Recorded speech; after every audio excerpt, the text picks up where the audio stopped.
Filipino number 9. Timer starts now.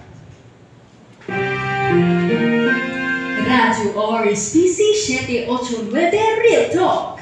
Radio numero 1 sa pagpapahayag ng mga balita. Mga kwento at balitang antik ng tambalang from Pastor at basic sa mga bagong henerasyon.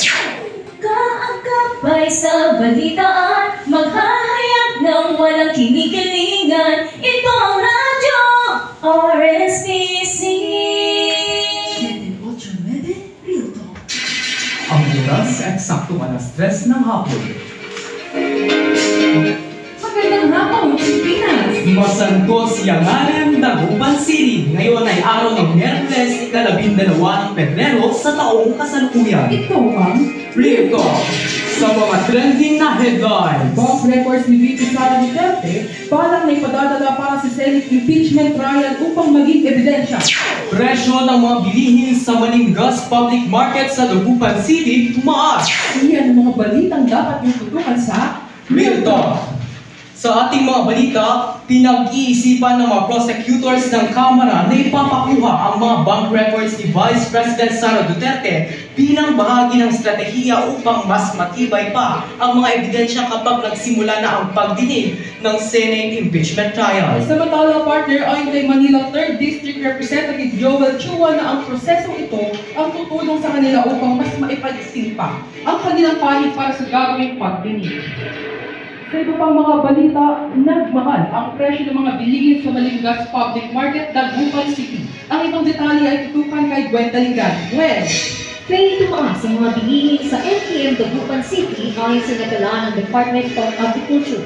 Tulad na lamang ng kamatis na nasa 20 pesos per kilo, ang talong, ang palaya, sitaw at bingket beans naman ay 60 pesos per kilo. Yun din sa kalabasa na 30 pesos per kilo habang ang patatas ay 120 pesos per kilo. Samantala, nito lamang February 10, 2025, nasa 30 to 100 pesos per kilo ang naitalang presyo ng kamatis sa Metro Manila. Ako si Gwen Talindan, naglilingkod para sa bayan. Salamat Gwen at susunod, Iya Villania at Drew Arellano isinapubliko ang pagsilang kay baby number 5. Abangan sa pagbabalik ng Real Talk dito sa Radyo RSPC.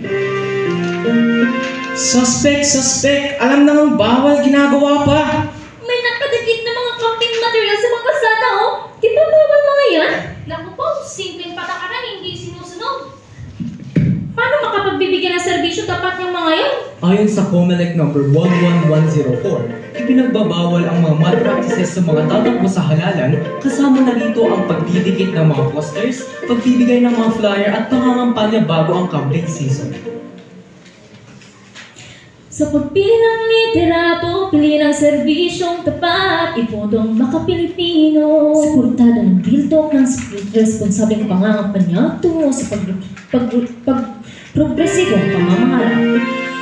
Kayo ay nakatutok pa rin sa sandigan ng katotohanan. Ito ang Real Talk!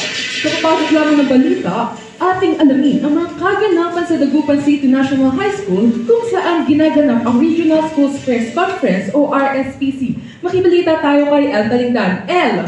Kaya nagsimula na kahapon ang pagtimpla ng patimpalak ng individual events at ngayong araw naman ang paghaharap ng mga team events gaya ng collaborative desktop publishing, online desktop publishing, TV at radio script writing and broadcasting. El, kailan matatapos ang RSPC? Gaganapin ang closing at awarding program ng RSPC sa Biyernes, ika-14 ng Pebrero. Salamat, El! El Talindan, kasangga niyo para sa katotohanan. Sa iba pang balita, ipinanganak na ng showbiz reporter na si Iya Villania ang kanilang ika-5 anak ni TV host Drew Arellano. Tayo'y magichika kay Aki Magno. Inanunsyo ni na Iya Villania at Drew Arellano sa isang Instagram post ang pagpapanganak ni Anya Love, ang baby number 5 ng showbiz couple noong February 11 nitong taon lamang.